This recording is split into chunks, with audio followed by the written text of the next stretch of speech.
Welcome back to Blueprint to Reality. Today, we're going to break down the key differences between two popular slab systems in building construction, flat slabs and two-way slabs. Both systems have their strengths and weaknesses, but which one is right for your project? Let's find out. First, let's talk about structural design. In a flat slab system, the slab is directly supported by columns, without the use of beams. This allows for a simpler and cleaner ceiling design. However, since there are no beams, flat slabs rely on thicker concrete and larger column heads or drop panels to distribute loads effectively. On the other hand, two-way slab systems use beams that connect columns, and the slab rests on these beams. The load is transferred in two directions, both along the length and the width of the slab. The presence of beams means the slab itself can be thinner, but the ceiling design may be less aesthetically flexible due to the beam projections. Next is how each system handles load distribution. In a flat slab, the load from the slab is transferred directly to the columns.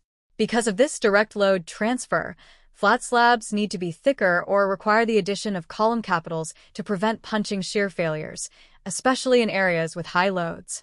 This can lead to increased material usage. In a two-way slab system, the load is transferred across beams in both directions, which distributes the load more evenly. This leads to a more efficient design for handling heavier loads, especially in multi-story buildings or structures with a grid-like layout. Now, let's talk about design flexibility and space utilization. One of the main advantages of the flat slab is the freedom it offers for open spaces. Without beams, you have more design flexibility for architectural layouts, especially for offices, malls, or parking garages. You can create large, open rooms without the visual or spatial interruption of beams. In contrast, two-way slabs require beams, which can limit interior space design. Beams create drops in ceiling height and may affect the positioning of utilities, lighting, and partitions. However, the added strength of this system can allow for thinner slabs and a potentially lighter structure overall, which is beneficial in smaller-scale projects or residential buildings. Cost and construction time are always important considerations. Flat slabs are generally quicker to construct because of their simpler formwork. The absence of beams means fewer steps during construction, which can reduce labor costs and save time. But remember, the thicker slabs and additional reinforcement may increase the cost of materials. Two-way slabs, on the other hand, involve more formwork and reinforcement due to the inclusion of beams, which can slow down construction and increase labor costs. However, the overall material cost may be lower, especially if the beams allow for thinner slabs. So, when deciding between flat slab and two-way slab systems, it comes down to your project's needs. Flat slabs offer more open space and speed, while two-way slabs give you more strength and cost efficiency in certain designs. To reality. Today, we're tackling a fascinating question. Can you make a beam stronger by making it hollow? It sounds counterintuitive, but let's dive into the science and debunk this engineering myth. The basics of beam strength. First, let's understand the basics. A beam's strength, or its ability to carry loads, is primarily determined by its material properties and its shape. For beams, strength is often measured by their moment of inertia, which is a geometric property that indicates how the beam will resist bending. Traditionally, solid beams are designed with a specific cross-sectional area to support loads. The more material you have, the stronger the beam should be, right? But what happens if you start removing material and make the beam hollow? The science behind hollow beams. Here's where things get interesting. Hollow beams are often used in engineering and construction for a couple of reasons. 1. Moment of inertia. The moment of inertia, which helps determine the beam's resistance to bending, can actually be increased by making the beam hollow, provided you maintain the right shape. This is because distributing the material further from the center of the beam increases its resistance to bending. A hollow beam with a well-designed cross-section can have a higher moment of inertia compared to a solid beam of the same weight. 2. Material efficiency. By hollowing out a beam, you reduce the amount of material used while maintaining its strength. This not only reduces the weight of the beam, but also the overall cost of materials. The key is to optimize the hollow space and ensure that the beam's shape supports the load effectively. 3. Strength-to-weight ratio. hollow beams can achieve a better strength-to-weight ratio than solid beams. For instance, I-beams and tubular beams are hollow, but are extremely effective in resisting bending and shear forces. They're designed to be strong and lightweight, making them ideal for applications where reducing weight is crucial. Real-world applications and limitations. Hollow beams are widely used in various applications, such as in bridges, high-rise buildings, and even in aerospace structures. They allow for longer spans and reduce the load on supporting structures. For example, steel and concrete hollow core slabs are common in floor systems because they offer good strength with reduced weight. However, there are limitations. Designing hollow beams requires precise engineering to ensure they can handle the intended loads and stresses. If not designed correctly, hollow beams can be prone to issues like buckling or stress concentrations. Debunking the myth. So, can you make a beam stronger by making it hollow? The answer is yes, but with qualifications. A hollow beam. Welcome back to Blueprint to Reality, where we turn technical concepts into simple ideas. Today, we're comparing two of the most common structural systems in construction: load-bearing wall systems and frame structures. Let's break down how these systems differ and which one is right for your project. What is a load-bearing wall system? First up, the load-bearing wall system.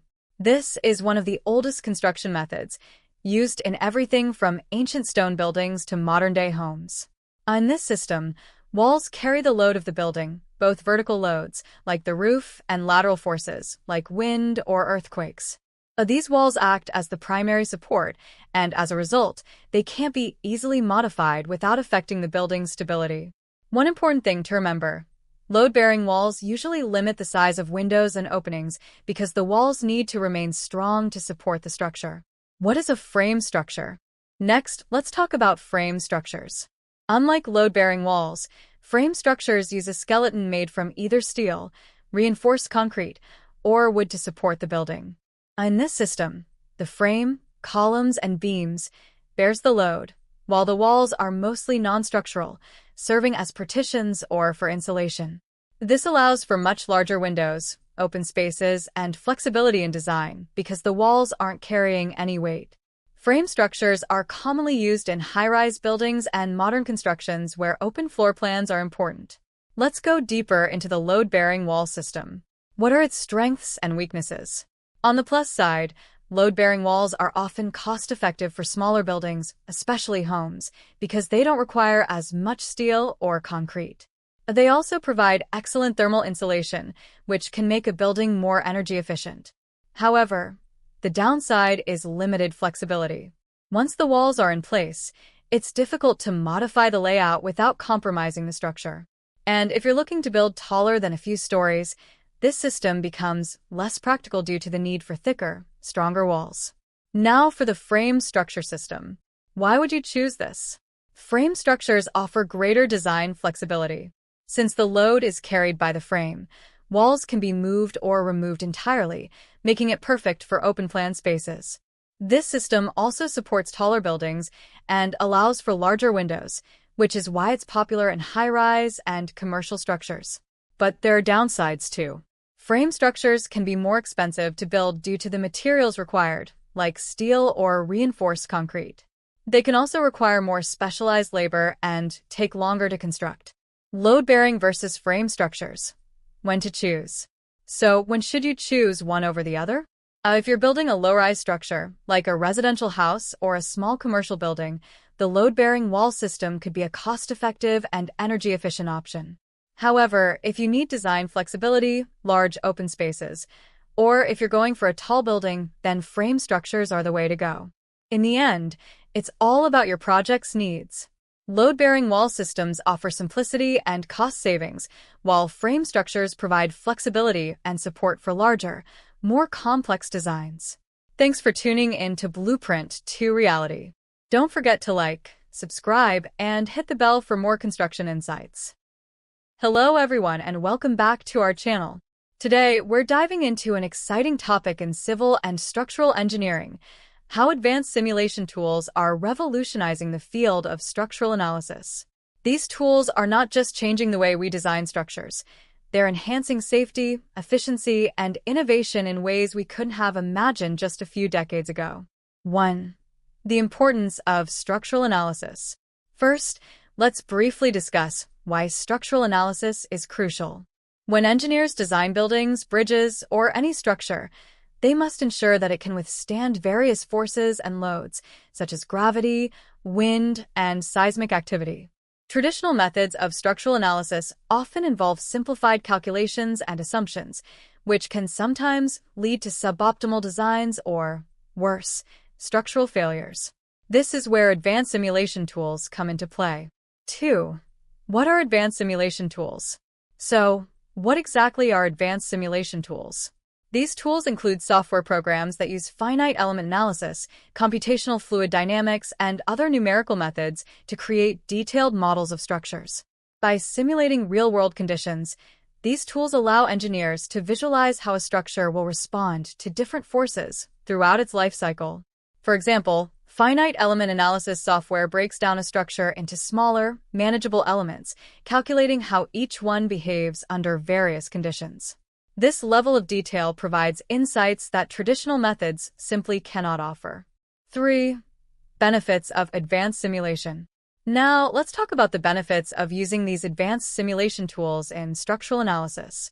1. Enhanced accuracy. One of the primary advantages is enhanced accuracy. By taking into account the unique material properties, boundary conditions, and load scenarios, engineers can make better-informed decisions.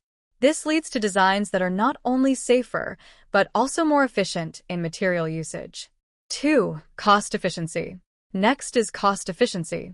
Although there may be an initial investment in software and training, the long-term savings are significant. With accurate simulations, the need for costly physical prototypes and extensive testing is reduced. Engineers can optimize designs and identify potential issues early in the process, saving both time and money. 3. Improved safety. Moreover, safety is a critical concern in engineering. Advanced simulation tools enable engineers to conduct comprehensive risk assessments and safety evaluations. By simulating extreme conditions, such as earthquakes or heavy winds, engineers can better understand how structures will behave and implement necessary reinforcements or changes before construction begins. 4. Real-world applications. Let's look at some real-world applications. For instance, in the aerospace industry, companies use advanced simulation tools to analyze the structural integrity of aircraft components under various flight conditions. In civil engineering, simulations help design earthquake-resistant buildings in seismic zones, ensuring they can withstand potential disasters. In conclusion, advanced simulation tools are a game-changer in structural analysis. They provide engineers with the ability to create safer, more efficient, and cost-effective designs. As technology continues to evolve, we can expect even more innovative solutions that push the boundaries of what's possible in engineering. Thank you for joining us today. If you found this discussion insightful, please like, share, and subscribe for more content on engineering topics. Until next time, keep innovating and pushing the limits of design. Hello everyone and welcome back to our channel. Today, we're diving into an exciting topic in civil and structural engineering: how advanced simulation tools are revolutionizing the field of structural analysis.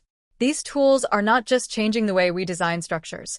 They're enhancing safety, efficiency, and innovation in ways we couldn't have imagined just a few decades ago. 1. The importance of structural analysis. First, let's briefly discuss why structural analysis is crucial.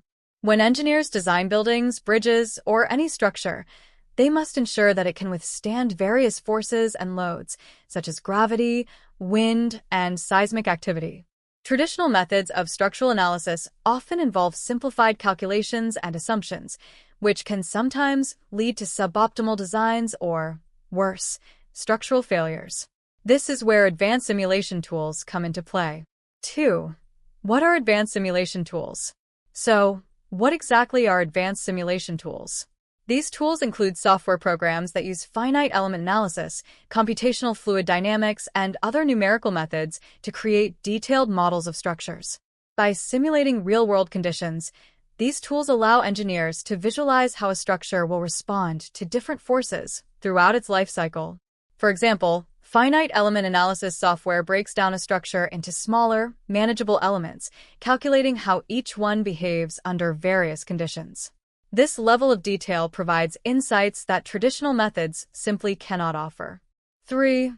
Benefits of advanced simulation. Now, let's talk about the benefits of using these advanced simulation tools in structural analysis. 1. Enhanced accuracy. One of the primary advantages is enhanced accuracy. By taking into account the unique material properties, boundary conditions, and load scenarios, engineers can make better informed decisions. This leads to designs that are not only safer, but also more efficient in material usage. 2. Cost efficiency. Next is cost efficiency. Although there may be an initial investment in software and training, the long-term savings are significant. With accurate simulations, the need for costly physical prototypes and extensive testing is reduced. Engineers can optimize designs and identify potential issues early in the process, saving both time and money. 3. Improved safety. Moreover, safety is a critical concern in engineering. Advanced simulation tools enable engineers to conduct comprehensive risk assessments and safety evaluations.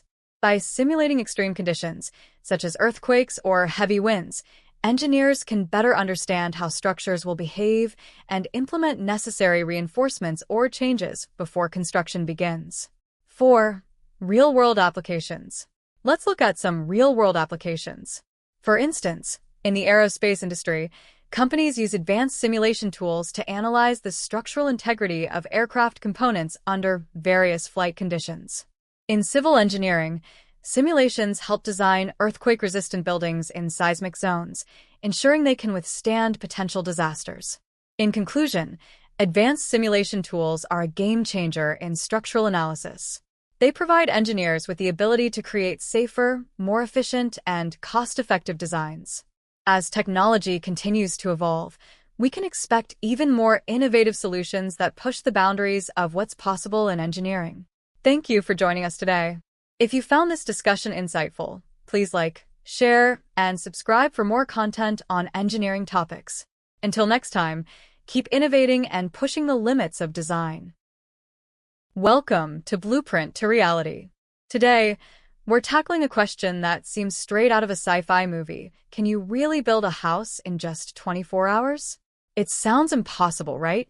But with advancements in technology, what once seemed like a pipe dream might just be reality. Let's break it down and explore the facts. Traditional construction versus modern technology. Now, when we think about building a house, most of us picture a months-long process of laying foundations, putting up walls, roofing, and installing all the plumbing and electricals. But what if I told you modern technology has completely revolutionized this? We're talking about 3D printing, modular homes, and prefabrication, some of the cutting-edge methods that are making fast builds a possibility. Traditional construction involves a lot of manual labor and material delivery delays, but these modern techniques are changing the game. 3D printed houses. Let's start with one of the most exciting innovations, 3D printed homes. Believe it or not, entire houses are now being printed layer by layer using a large-scale 3D printer. This method eliminates the need for traditional bricks, wood, and steel framing, replacing them with concrete or composite materials. But how fast can it really be? In some cases, companies like Icon and Ep9 have managed to print the walls of a small house in as little as 24 to 48 hours. That's incredible speed when you think about how long it takes to build walls with traditional methods. However, it's important to note that the 24-hour time frame only applies to the structure itself.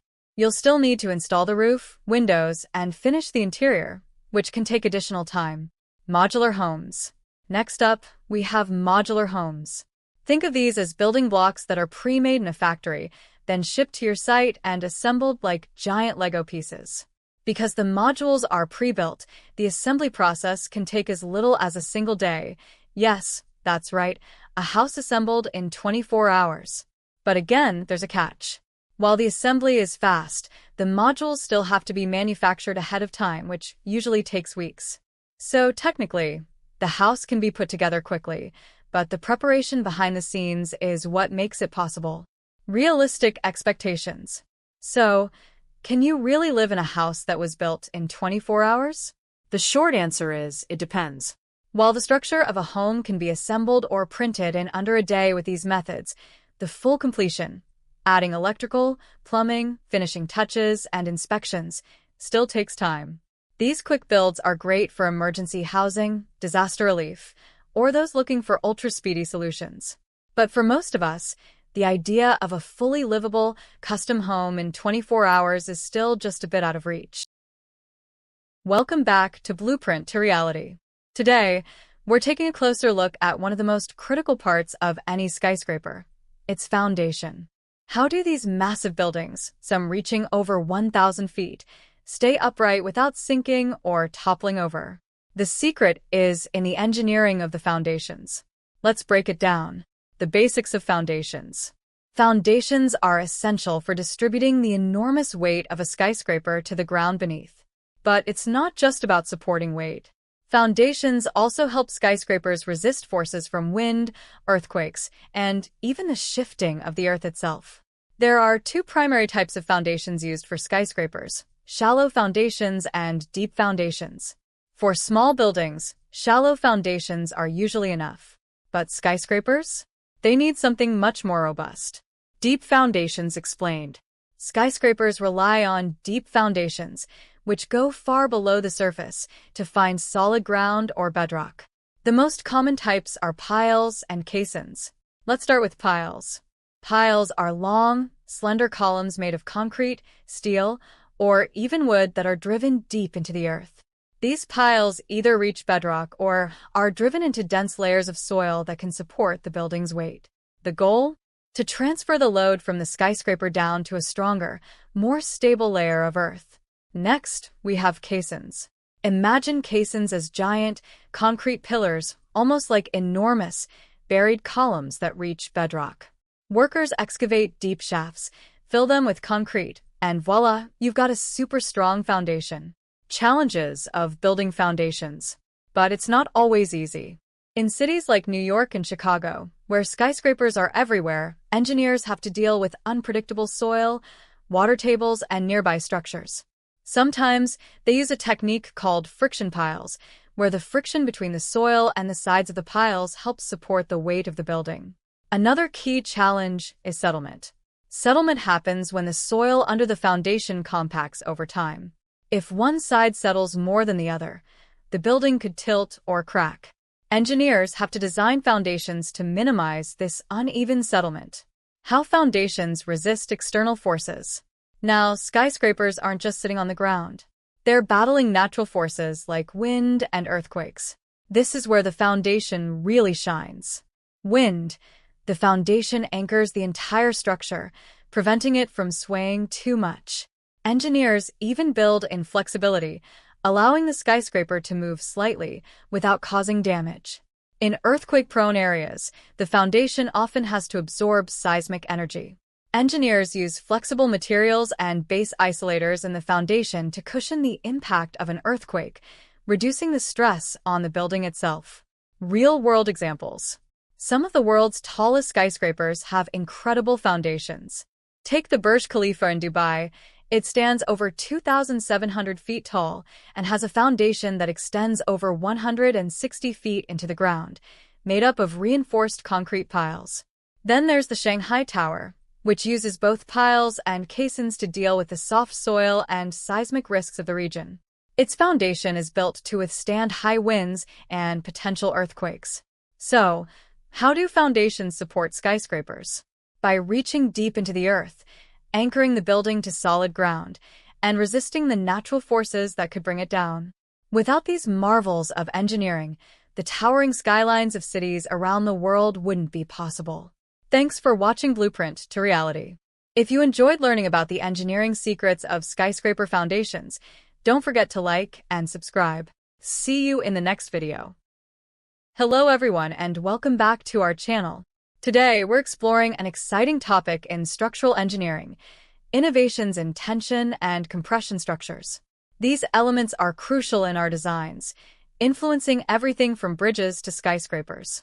Let's dive into the latest advancements shaping these foundational concepts. 1. Understanding tension and compression structures. First, let's clarify what we mean by tension and compression structures. Tension structures are built to withstand pulling forces, like cables and fabric structures, such as tents. Compression structures resist pushing forces, with examples including columns and arches. Both types play vital roles in creating stable and efficient designs, and recent technology has enhanced their application. 2. Innovations in tension structures. Now, let's look at innovations in tension structures. 1. High-performance fabrics. New synthetic fibers provide greater strength-to-weight ratios, enabling larger, safer tension structures like tensile roofs. 2. Dynamic tension systems.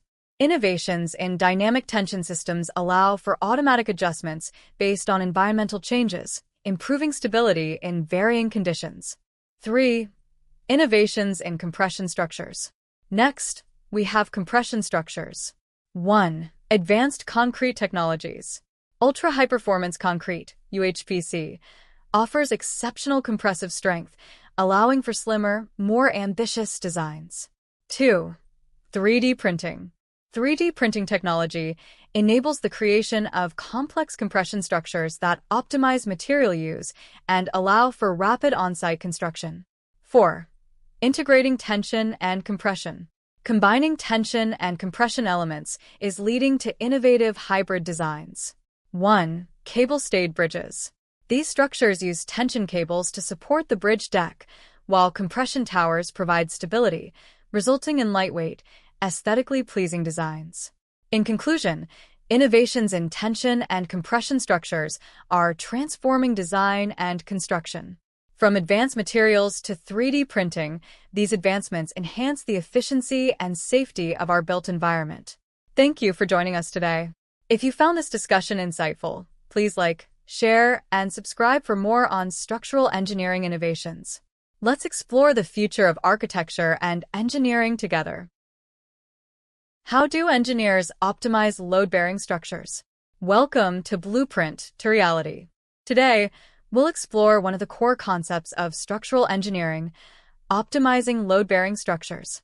How do engineers ensure buildings stand tall, bridges stretch far, and towers reach for the sky without collapsing under their own weight? Let's dive into the fascinating process behind making structures both strong and efficient. What is load-bearing? First, what exactly does it mean for a structure to be load-bearing? At its most basic, it's any part of a building or a structure that supports weight, or in engineering terms, loads. This includes walls, columns, beams, and floors. These components don't just carry their own weight. They distribute external forces like gravity, wind, earthquakes, and even people walking on a floor. If a load-bearing element fails, the whole structure could be at risk. This is why engineers spend significant time calculating how to manage these loads effectively. The key principles of load optimization. Engineers optimize load-bearing structures through several fundamental principles. 1. Material selection. Different materials have varying strengths. Steel, concrete, wood, all have unique properties. Engineers choose materials that balance strength, cost, and durability. For example, steel is strong but expensive, while concrete is more cost-effective and excellent in compression. 2. Efficient shapes. Geometry plays a key role. Triangles and arches are often used because they distribute loads more efficiently than squares or rectangles.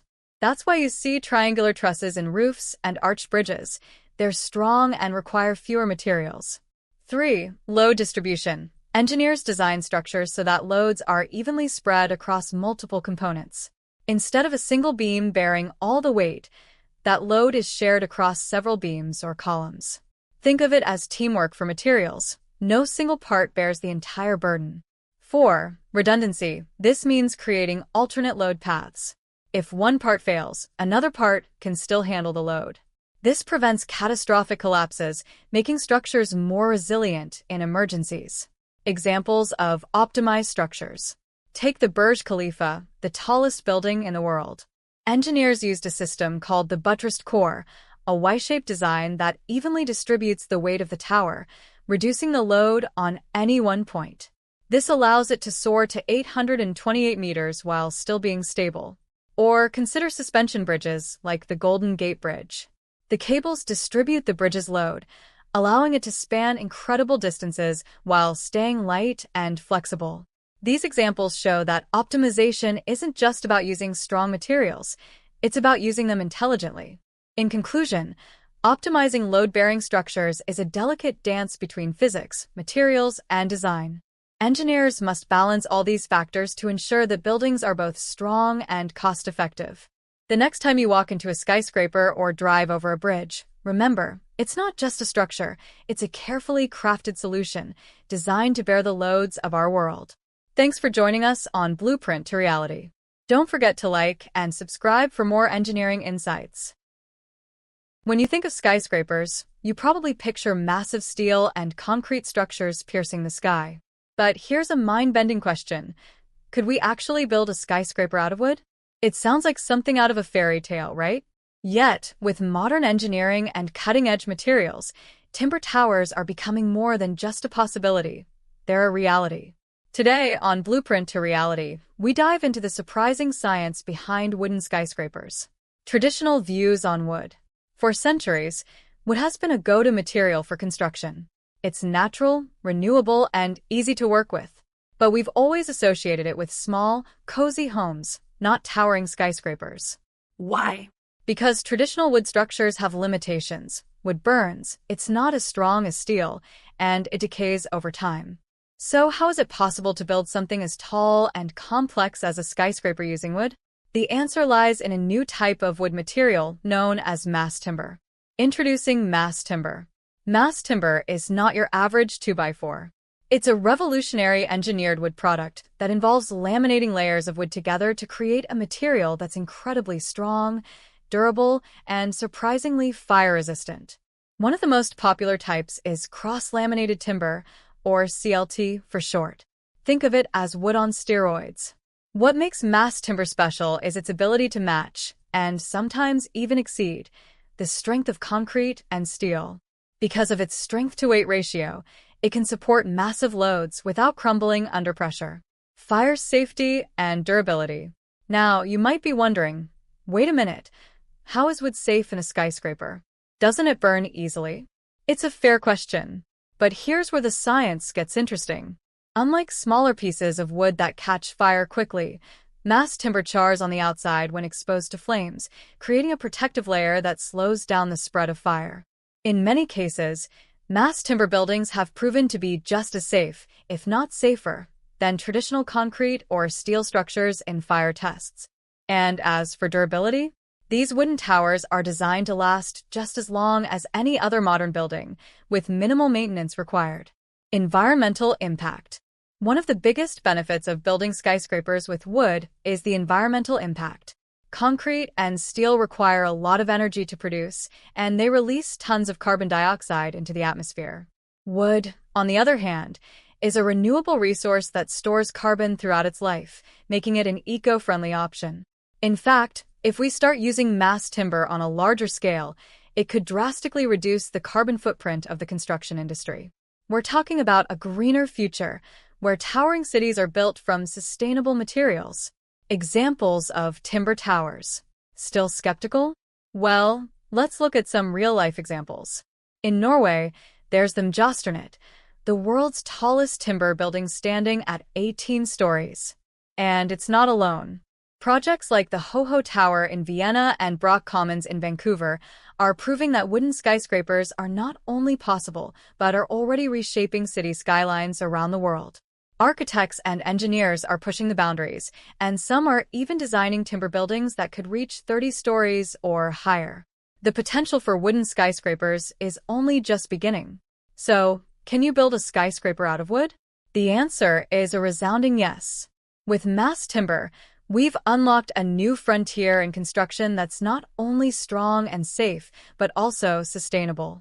As urban populations grow and environmental concerns rise, timber towers could be a key part of the future. If you're as fascinated by the science of building as we are, don't forget to like, share, and subscribe to Blueprint to Reality for more mind-blowing insights into the world of construction and civil engineering. See you in the next episode. Thanks for watching. Welcome to Blueprint to Reality. Today, we're diving into one of the most fundamental debates in structural engineering: steel frames versus concrete frames. Which is better for your project? Let's break it down. First, what exactly are we comparing? A steel frame consists of vertical columns and horizontal beams made from structural steel. These frames are like the skeleton of a building, holding up the weight of everything else. A concrete frame is made from reinforced concrete combined with steel bars. Like steel frames, these structures also act as the skeleton but with a much heavier composition. Let's start with steel. Why is steel so popular? Steel frames are incredibly strong and lightweight. They have a high strength-to-weight ratio, which means less material can support more weight. Steel also allows for flexibility in design. Architects love steel because it can span large distances, which makes it ideal for projects like skyscrapers or large industrial warehouses. However, steel has some drawbacks. It's susceptible to corrosion, especially in harsh weather conditions. This means maintenance costs can add up over time. And steel loses strength in high temperatures, so in case of fire, special fireproofing treatments are needed. Now, let's talk about concrete frames. Why choose concrete? Concrete is extremely durable and handles compression well, making it a solid choice for low to mid-rise buildings.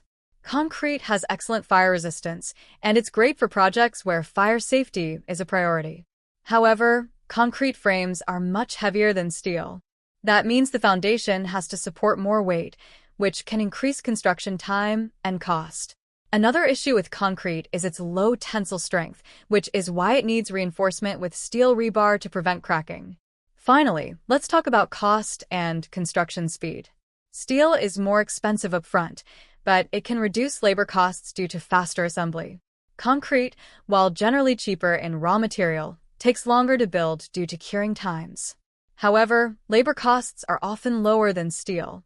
So if you're looking for a quick build, steel is often the better choice. But if you're focusing on long-term durability and fire resistance, concrete might be your go-to. So, which is better? It depends on your project's needs. Steel offers speed and flexibility, while concrete gives you durability and fire safety. Thanks for watching Blueprint to Reality. Don't forget to like, subscribe, and hit the notification bell for more engineering insights. Introduction. Hey everyone! Welcome back to Blueprint to Reality. In today's video, we're diving into a topic that's more relevant than ever: how to design buildings that can withstand extreme heat conditions. As climate change intensifies, many regions are experiencing record-breaking temperatures. This poses a serious challenge for buildings, especially in areas prone to heat waves. But don't worry, we have some smart structural solutions that can help make buildings more resilient to rising temperatures. Thermal mass, the power of heat absorption. The first solution to consider is thermal mass. But what exactly is it? Thermal mass refers to a material's ability to absorb and store heat. In buildings designed for hot climates, materials like concrete, brick, or stone can be used to regulate indoor temperatures. By absorbing heat during the day and releasing it slowly at night, thermal mass can reduce temperature fluctuations. This helps keep interiors cooler during the hottest parts of the day without relying heavily on air conditioning, which saves energy and reduces the building's carbon footprint. Shading strategies. Passive cooling. Next up, let's talk about shading. Strategic shading is a low-cost, passive cooling technique that can make a world of difference in extreme heat. Roof overhangs, awnings, and exterior shading devices like louvers and pergolas can block direct sunlight from hitting the building's windows and walls. By keeping the sun's rays off the building, shading reduces the amount of heat entering the structure. It's simple, yet highly effective. Combining shading with reflective or light-colored materials further minimizes heat absorption, keeping the structure cool from the outside in. Ventilation and airflow. Letting the building breathe. Proper ventilation is another key factor when designing for extreme heat. Buildings in hot climates should allow for natural airflow to circulate cool air through the space and expel hot air. Architects often use techniques like cross-ventilation, where windows on opposite walls are aligned to allow fresh air to flow through. Stack ventilation, which uses height differences to encourage hot air to rise and escape, can also be used to keep interiors cool. Innovative materials, reflective and heat-resistant. Finally, let's explore some innovative materials. Reflective roof coatings and paints can bounce sunlight away from the building, reducing heat buildup. Insulating materials like aerogels provide superior protection against heat transfer, keeping interiors comfortable. These materials not only protect against extreme heat, but also improve the building's energy efficiency, making them a smart choice for future-proofing structures. Thanks for watching. These are just a few structural solutions that can help buildings withstand extreme heat. If you found this helpful, don't forget to like, subscribe, and share this video. Stay cool, and I'll see you next time on Blueprint to Reality. Welcome back to Blueprint to Reality. Today, we're discussing an important topic for anyone planning to build a home. Things you need to know before starting your project. Whether it's your dream home or a practical space, these tips can help you avoid common pitfalls and make informed decisions. First and foremost, let's talk about budgeting. Building a house can quickly become expensive if you don't have a clear plan. Make sure you include everything in your budget: construction materials, labor costs, permits, landscaping, and even unexpected expenses. It's also a good idea to set aside an additional 10 to 20% for contingencies, as surprises are common in any construction project. Next, consider the location. The land you choose can significantly impact your design and cost. You'll want to check the zoning regulations and local building codes in the area. These will dictate what type of structures you can build, how close to the property line you can go, and what environmental considerations need to be accounted for. Also, think about the future. Access to schools, shops, and transportation can affect long-term value. Design is crucial, not just for aesthetics, but for functionality. Before jumping into the architectural phase, think about your lifestyle. Do you need a home office? What about a guest room or space for future expansions? Pay attention to the layout and flow, how rooms are connected, natural lighting, and storage solutions. Work closely with your architect or designer to ensure the home meets your present and future needs. Building a home requires a team of professionals, architects, contractors, and engineers. Do your research and hire a licensed, experienced contractor who has a good reputation. Don't rush the process of selecting your team, and be sure to check references and past projects. A well-coordinated team can save you time, money, and headaches down the line. Finally, set realistic expectations for your timeline.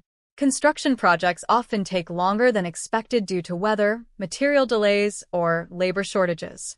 Be patient and flexible with your schedule, but also stay involved and keep communication open with your team to ensure things are moving forward. Building a house is a big undertaking, but with the right preparation, it can be a rewarding experience. Keep these tips in mind to stay on track. If you found this video helpful, don't forget to like, subscribe, and hit the bell icon for more home building and construction tips. Thanks for watching, and see you next time on Blueprint to Reality. Welcome to this brief but important explanation of a critical phenomenon in structural engineering: buckling. You've probably heard of structures collapsing unexpectedly, and in many cases, buckling is the hidden culprit. So, what exactly is buckling? Why does it happen, and how do engineers prevent it? Over the next few minutes, we'll explore these questions to uncover the dangers of buckling and its role in structural failures. What is buckling? Buckling occurs when a structural element, like a column or beam, suddenly bends or twists under compressive stress. Imagine holding a long, thin ruler upright and pressing down gently from the top. At first, it resists the force, but at some point, it bends to the side. This is buckling. In real structures, this can be extremely dangerous. Columns in buildings or bridges are especially vulnerable to buckling when they are subjected to too much weight or force. Why does buckling lead to collapse? Buckling is dangerous because it often happens without warning. When a structure buckles, the load it was carrying can no longer be supported. For example, in a skyscraper, if a column buckles, the entire weight of the building above that point may no longer have the proper support, leading to a rapid and catastrophic collapse. This is why buckling is one of the key failure mechanisms that engineers must consider in their designs, especially for tall buildings and slender structures.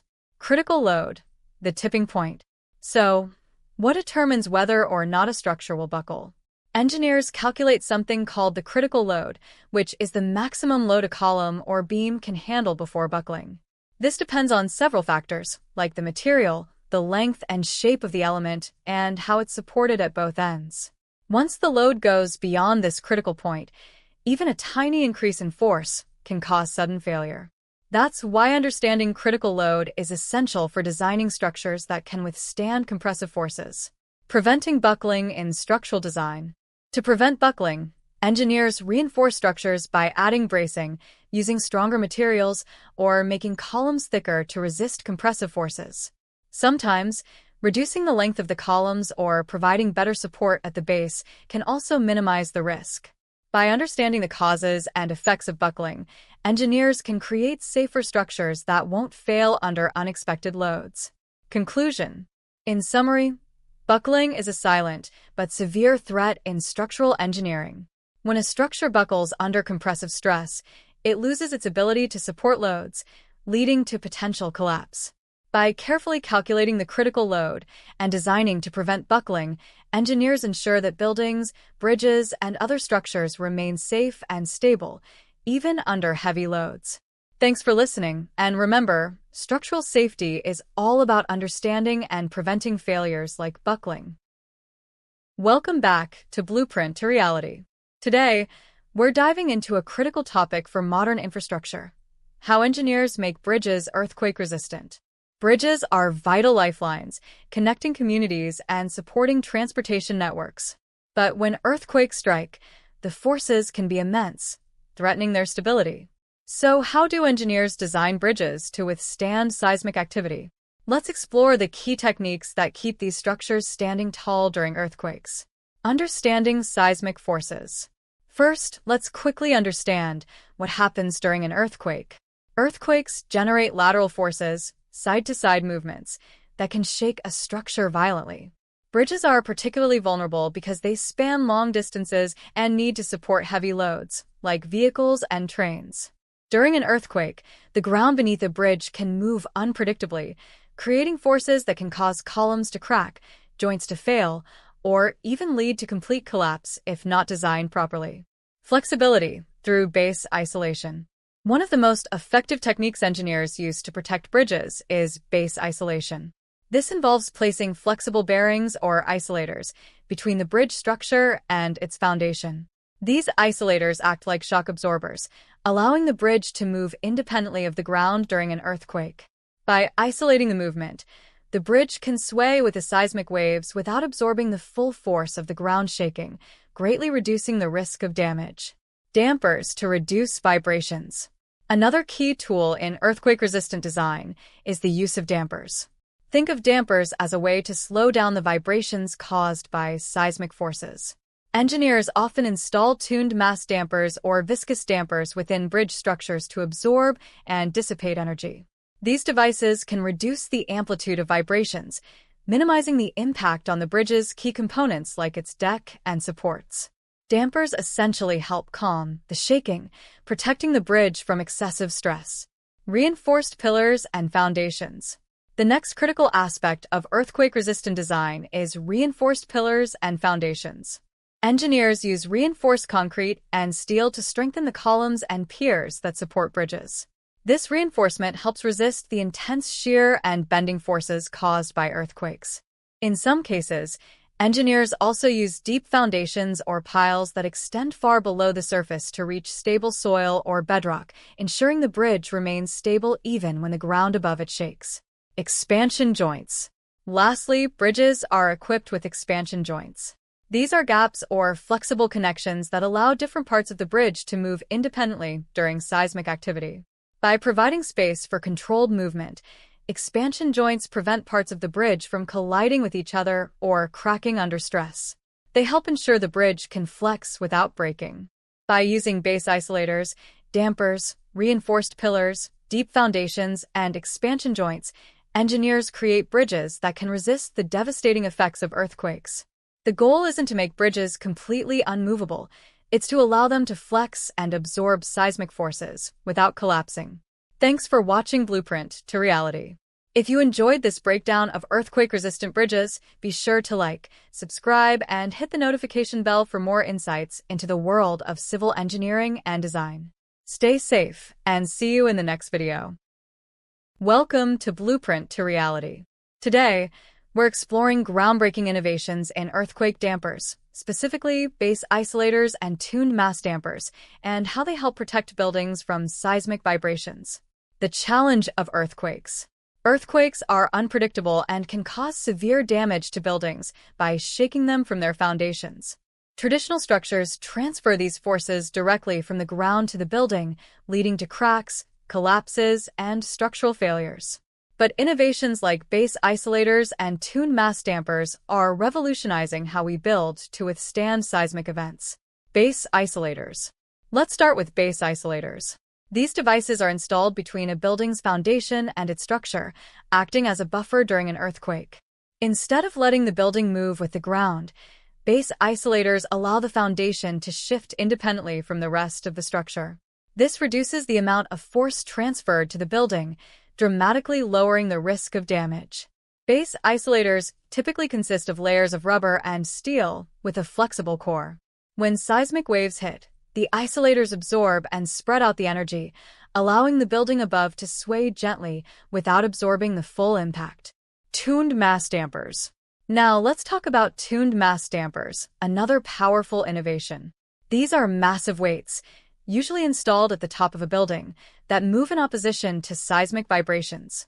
When an earthquake shakes the building, the damper swings in the opposite direction, effectively canceling out much of the motion. Tuned mass dampers are carefully calibrated, or tuned, to match the building's natural frequency. This tuning allows them to absorb and dissipate the energy from seismic vibrations, preventing the building from swaying too much and reducing structural stress. How they work together. Together, base isolators and tuned mass dampers create a powerful defense against earthquakes. Base isolators protect the building from ground motion, while tuned mass dampers reduce vibrations in the upper structure, making the building safer and more resilient. Innovations like these are changing the way we design buildings in earthquake-prone areas, saving lives and protecting property. Thanks for watching Blueprint to Reality. If you're fascinated by how engineering solves real-world challenges, don't forget to like, subscribe, and hit the bell for more exciting insights. Welcome to Blueprint to Reality. Today, we're diving into one of the most impressive feats of engineering, suspension bridges. These towering structures seem to defy gravity, effortlessly hanging between 2 points. But what's the secret behind their strength? The basics of suspension bridges. At first glance, suspension bridges are marvels of simplicity, but don't be fooled. The science keeping them standing is anything but basic. A suspension bridge consists of 3 key parts: the deck, cables, and towers. The deck is the part of the bridge you drive or walk on, but it's not just resting on solid ground. Instead, it's suspended by cables, massive steel ropes that connect the deck to the towering vertical structures on either end, called the towers. These towers hold most of the weight. How suspension works. Now, here's where the physics comes in. Those steel cables are the backbone of the suspension system. When a load like cars, trucks, or even people moves across the bridge, it creates downward force on the deck. The cables take that force and spread it across the entire span of the bridge. They transfer the load to the towers, which then transfer it down into the ground, or foundations, deep beneath the surface. Think of the bridge as a giant hammock. The cables are like the ropes of the hammock, and the deck is like the fabric. The weight on the bridge causes tension in the cables, but the towers act as anchors, keeping everything in balance. Stability and flexibility. An important feature of suspension bridges is that they're designed to be both strong and flexible. In fact, flexibility is crucial. Winds, temperature changes, and even earthquakes can cause the bridge to move slightly. That movement helps it absorb stress instead of breaking. Engineers calculate how much sway a bridge can handle to ensure it stays standing, even in harsh conditions. The cables are made from thousands of smaller steel wires twisted together, allowing them to carry incredible weight and remain flexible enough to handle shifting forces. So the next time you drive over a suspension bridge, take a moment to appreciate the science at work. It's not just concrete and steel, it's an intricate dance of tension, weight distribution, and flexibility. That's the magic that keeps these bridges standing tall and strong. Thanks for tuning in to Blueprint to Reality, and we'll see you next time. Hey everyone, welcome back to Blueprint to Reality. Today, we're tackling an important topic in civil engineering: reinforced concrete versus pre-stressed concrete. Both are widely used in construction, but what sets them apart? Let's break down the key differences and help you decide which one suits your project better. Let's start with reinforced concrete. A reinforced concrete is made by embedding steel reinforcement bars, or rebar, into concrete to increase its tensile strength. Concrete is naturally strong in compression but weak in tension, and rebar helps compensate for that by resisting the tensile forces that concrete can't handle on its own. This type of concrete is commonly used in residential buildings, bridges, and roads because it's relatively simple and cost-effective to produce. The rebar is positioned before the concrete is poured, and once it cures, the steel works together with the concrete to resist loads. However, cracking can occur if the tensile stress exceeds the steel's capacity.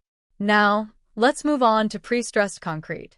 A pre-stressed concrete takes the concept of reinforcement a step further.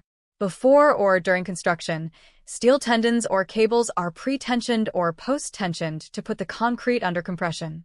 Since concrete performs best under compression, this process allows pre-stressed concrete to resist both compression and tension much more effectively than reinforced concrete.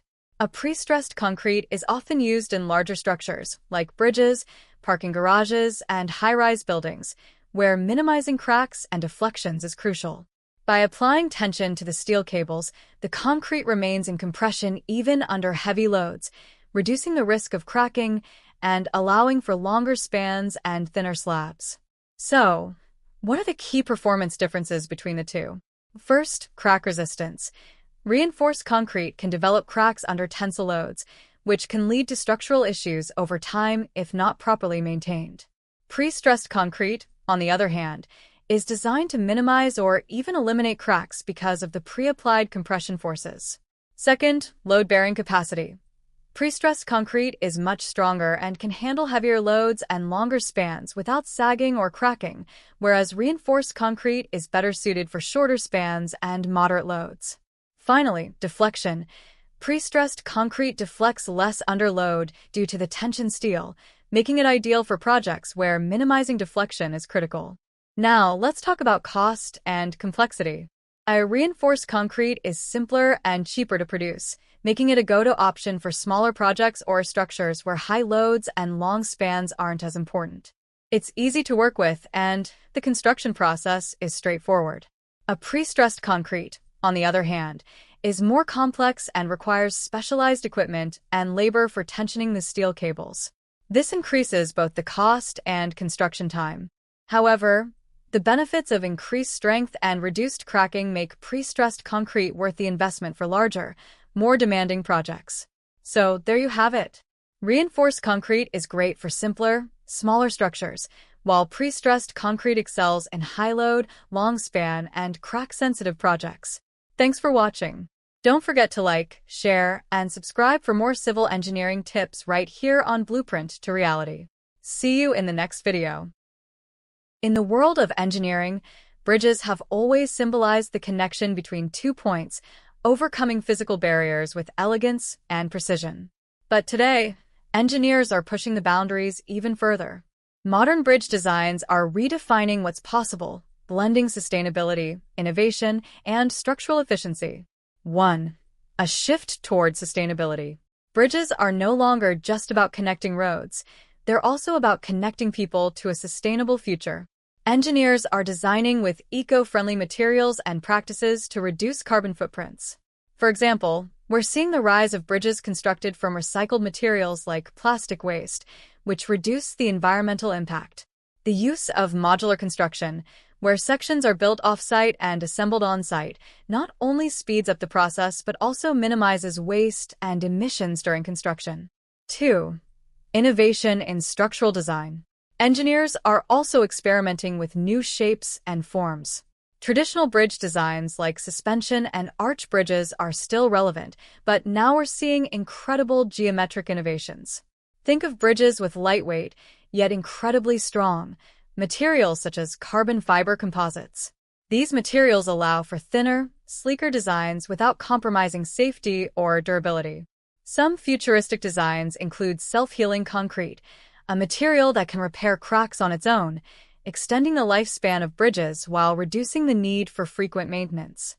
This not only saves money, but also increases the safety of the infrastructure. 3. Smart bridges, the future of connectivity. Perhaps the most groundbreaking development is the rise of smart bridges. Imagine a bridge that can monitor its own health in real time.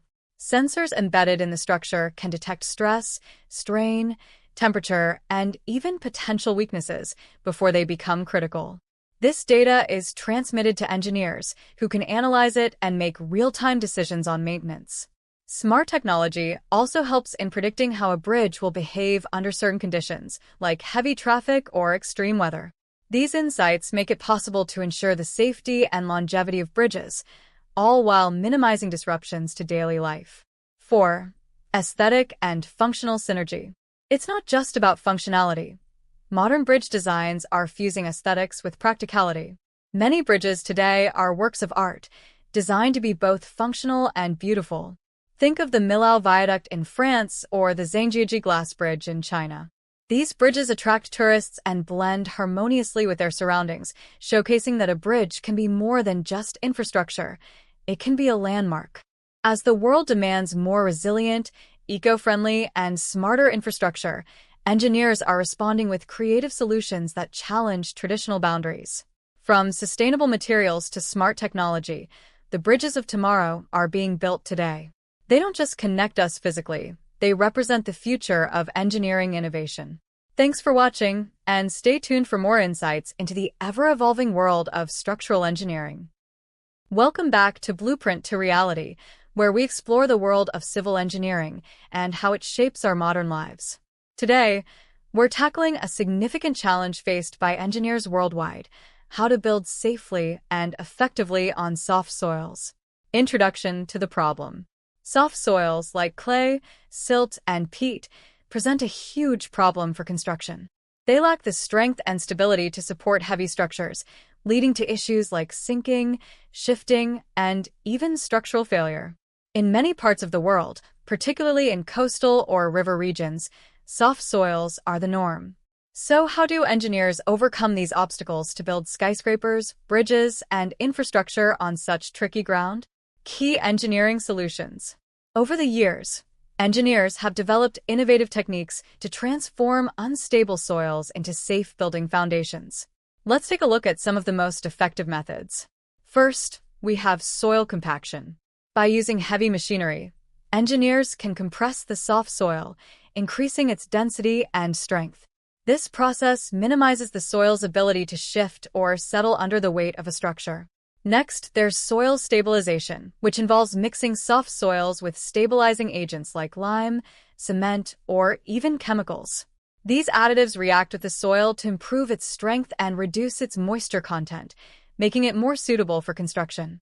Another technique is deep foundations, where instead of relying on surface soil, engineers drive piles, long columns made of concrete, steel, or wood, deep into the ground until they reach stable soil or bedrock. This allows the structure to transfer its load to a more secure layer, bypassing the soft soil entirely. Finally, there's geotextiles and geogrids. These synthetic materials are laid into the soil to reinforce it, acting like a net to distribute the weight of the structure more evenly. Case study. One famous example of building on soft soil is the construction of the Millennium Tower in San Francisco. Initially built on deep foundations that didn't fully reach bedrock, the tower began to sink and tilt due to the soft soil underneath.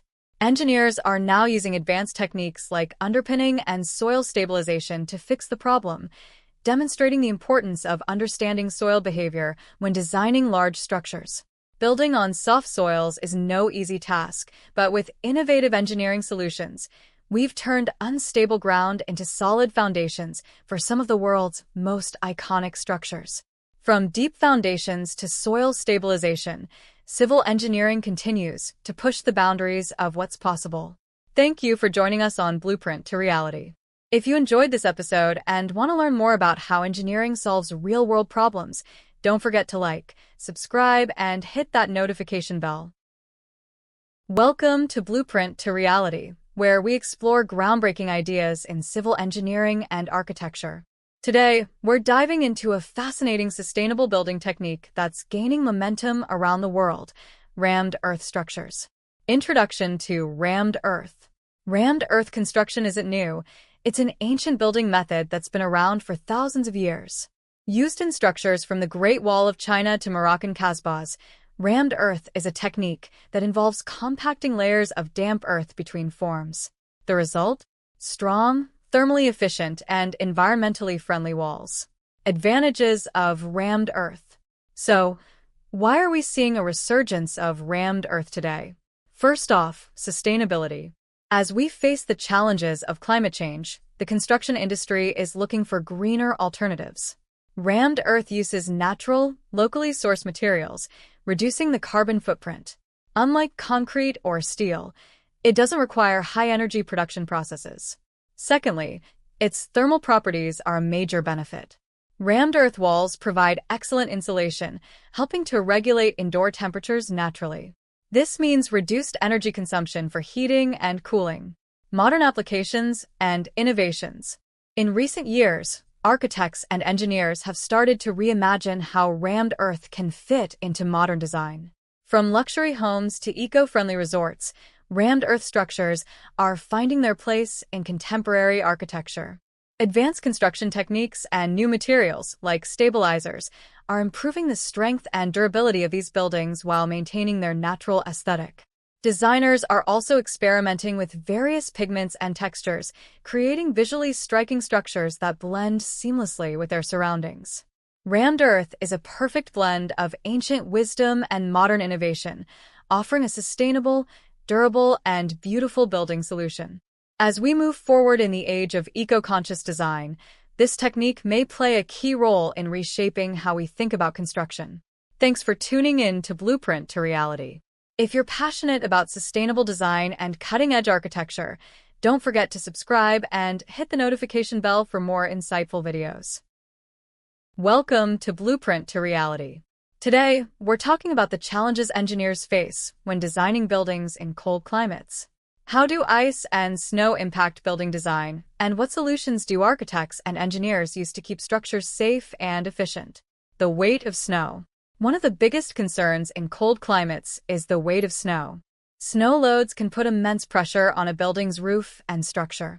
Engineers must carefully calculate the amount of snow that a roof might have to support, based on local climate data. The steeper the roof, the better it is at shedding snow. That's why you'll often see steep-pitched roofs in areas with heavy snowfall. These designs reduce the risk of snow accumulating and overloading the structure. Ice dams and water damage. Another problem is ice dams. When snow melts on a warm roof and then refreezes at the colder edges, it creates ice dams that can trap water. This trapped water can seep into a building's roof and walls, causing serious damage. Engineers combat this by improving insulation and ventilation in roofs to maintain an even temperature and prevent the formation of ice dams. Proper drainage systems are also key, ensuring that melted snow has a clear path away from the building, preventing both ice buildup and water infiltration. Thermal expansion and contraction. Cold temperatures also lead to the issue of thermal expansion and contraction. Materials like steel and concrete expand in warm weather and contract in the cold. Over time, this constant movement can cause cracks and weaken structures. Engineers account for this by using flexible materials in critical areas, allowing buildings to expand and contract without causing damage. Wind and snow drift. Snow doesn't always fall evenly. Strong winds can cause snowdrifts, where snow piles up unevenly on one side of a building. This creates unbalanced loads, which can strain the structure in unexpected ways. Engineers design buildings to handle these uneven forces by reinforcing the most vulnerable areas and incorporating wind barriers to control snow distribution. In regions where ice and snow are common, building design requires careful planning and engineering to prevent damage and ensure safety. From steep roofs to advanced drainage systems, engineers use a variety of techniques to keep buildings strong in the face of winter's challenges. Thanks for tuning in to Blueprint to Reality. If you're interested in more engineering insights, don't forget to subscribe and hit the notification bell for more.